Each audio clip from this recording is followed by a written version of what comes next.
Okay, guys, hopefully this will work this time. So here we go. We're doing multiple changes on the parent function. All right, first parent function we're going to look at is y equals log of x. We actually haven't talked about this too much in class except for just the fact of what it looks like. Remember, you got that cheat sheet that looks like that. And actually, we need the next page. There. Is that working? There it goes. Okay, so there's our logarithmic. So our parent looked like this. And if you look at the sheet I gave you for this, oh, there we go. It looks like that also. So that's the same parent. What we're going to do is see what happens when we make some of these changes down here. Now we're going to use a different color to sketch a graph of the family member that results when the y values of the parent function are multiplied by 3 and the resulting function is translated vertically 5 units.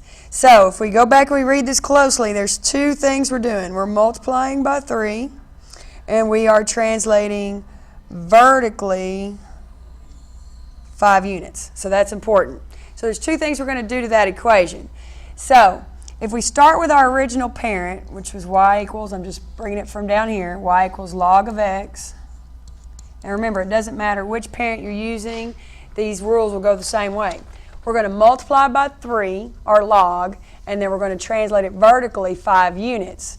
Well, it's positive 5 units, and so that means we're going to go up 5. Vertically, if you remember, we add that on the outside, and then our multiplication, of course, will be out here in front. So if we think about what that equation looks like, it'll look like this. Y equals 3 times the log of x. Whoops. Sorry.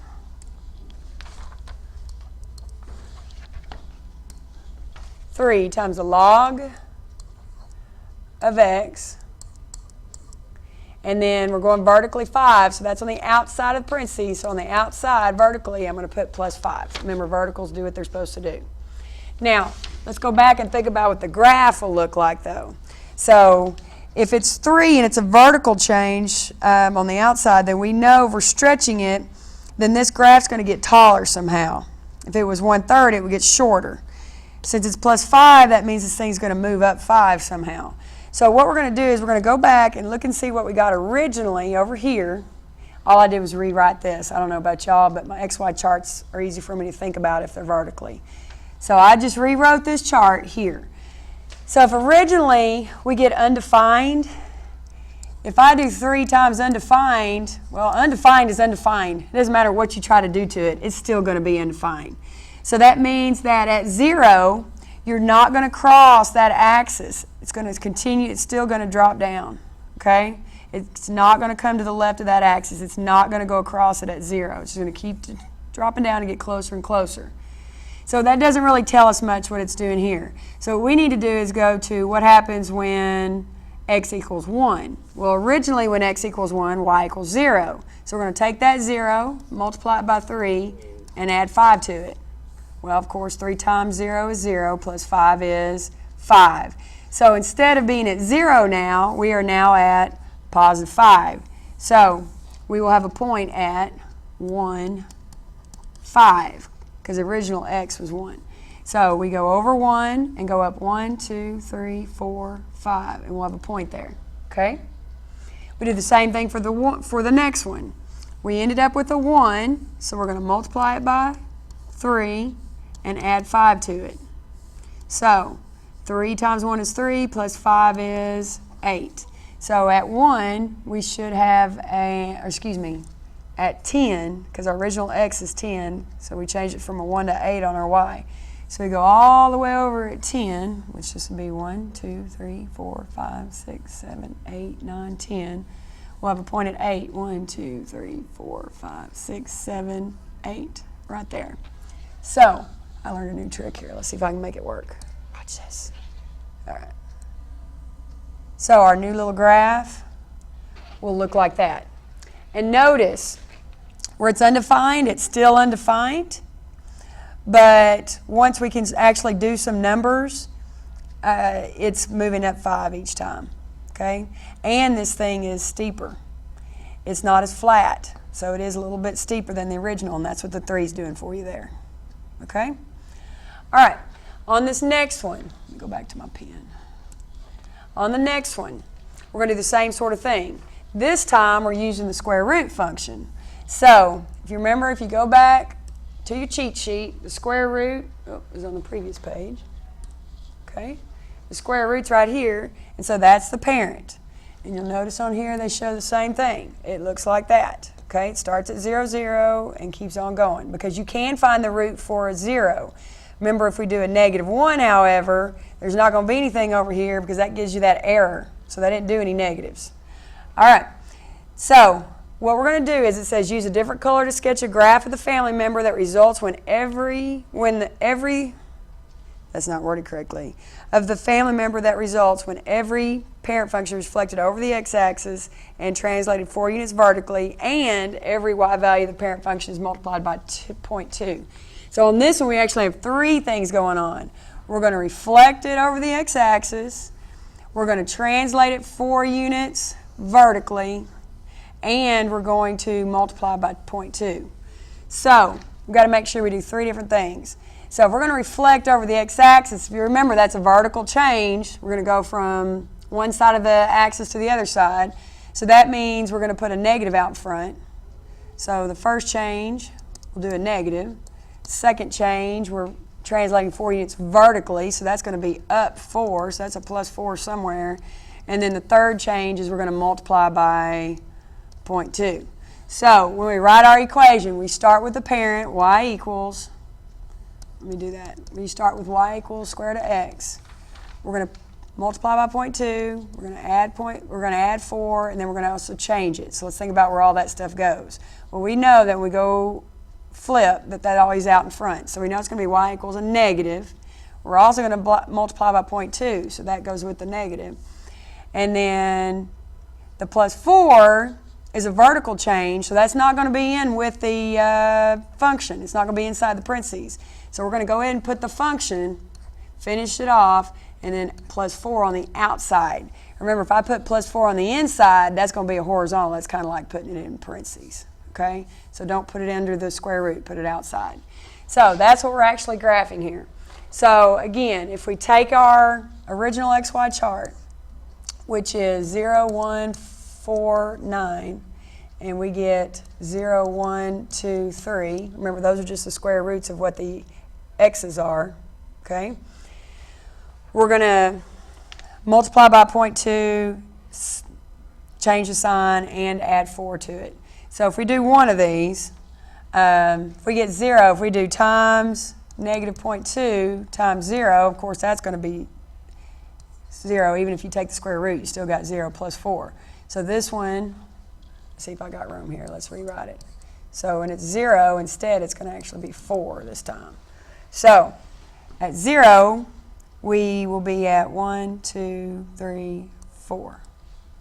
Okay? If we plug in 1, we're going to do opposite of 0.2, square root of 1, and then 4 on the outside. So this is going to be, square root of 1 is 1, times -0.2 would be -0.2. Well, -0.2 plus 4 would be what, like 3.8 or so? Okay? So that means at 1, our new point would be at -3.8 instead. So, or I'm sorry, that would be, that's a +4. So actually that'd be positive 3.8. So no negative there, it's actually positive. So at 1 we have 3.8, which is approximately right there. And if you plug this into your calculator or continue the math, that graph, here's my cool little tool again. See if I can make it work. Will actually show up and look like that. So when we look at that, obviously it's reflected, so we definitely know it would have had a negative in there. Obviously it's shifted up 4. I mean, we can look at just right here. That's the easiest place to look. It started at 0 and moved up to +4. So we definitely know this thing was shifted up. And then it does appear to be a little bit flatter. So this one goes up a little bit steeper. Now this one's upside down, but it is flatter than that one. So that means it must have had a decimal or a fraction less than 1 out in front. Okay? So that's that one. I'm going to pause there for a second. Okay, on the back of this thing, guys, we're actually doing the graph y equals 2 to the x. So remember, anytime you have an x in the exponent, that's going to be exponential. So this is our exponential parent. And if you look at that cheat sheet, it looks just like this one right here. So what we're going to try to do is decide what are they doing to y equals 2 to the x, which is this one right here, the dotted one. What did they do to it to get this new graph? And we're going to come up with the equation. So basically, to me, this looks exactly like this, except that it's flipped. Well, it's flipped over which axis? It's flipped over the y-axis, this one. So that would be a horizontal shift. Even though it's going over the vertical axis, it's actually a horizontal change because you're going left to right, left to right. So remember that anytime you do horizontal, horizontal is always going to be inside those parentheses. It's going to be inside with the x somewhere. Now, we haven't done exponential, but because our x is up here in the exponent, that's where our horizontal change is going to go with the x. So our equation would be y equals 2 to the, and since it's a horizontal change, instead of putting the negative out in front, because a horizontal change goes with the x. It goes wherever the parentheses are. So we're actually going to put that negative up here with the x itself. Okay? So it'll look like that. Think about where it would be if you had a vertical change. It would not be there. It would be somewhere else. All right? Let's look at B. Okay? Now on B, we have, let me erase that. Get that out of there. On B, again, we have the same parent. Y equals 2 to the x, okay, exponential. So it does still have the same shape. This is the same shape here as was what up here. But this time, this one's not reflected. This one's slid over. Uh-oh.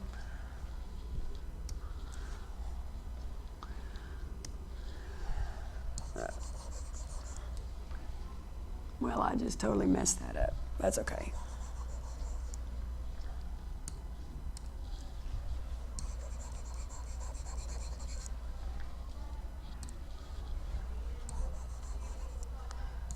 All right, well, here we go. Try again. All right, so this thing is just slid over. Now, you have to think, if this is the original, how much is it slid over? Well, first of all, it slid to the right, so that's a horizontal change. And if you're not sure, you pick a point. So one point that's real good to look at would be this one right there. Let me get a different color. Would be this one right here. Oh, way too big. And I'm going to see how much over it is. So this is 0, 1, 2, 3, 4, 5. It's slid over 5. If you're not sure if you're right, check another one. Let's check this one.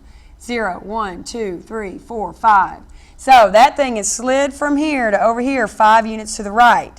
Well, that's a horizontal change, remember? Remember, horizontals are always inside the parentheses. So that means it's going to be with your x. So this is, again, going to be y equals 2 to the x, but we're going to actually put that plus 5 up here with the x, kind of like it's in the parentheses. Okay? Oh, and it shouldn't be plus 5. I messed that up. What should it be? Yeah, got to watch me. Because it's horizontal, it's opposite what it should be, so this would actually be x minus 5. Okay? All right. So what I want you to do is go back and think about what we talked about on here, whether the movement is horizontal or vertical. If it's horizontal, it'll be up here with the x. Okay? If it's vertical, then it's not going to be up in the exponent. It'll be either out in front or at the back. So think about what's going on in C and D and finish those up. See you tomorrow. Or I won't see you tomorrow. Remember, stay for your test. Bye.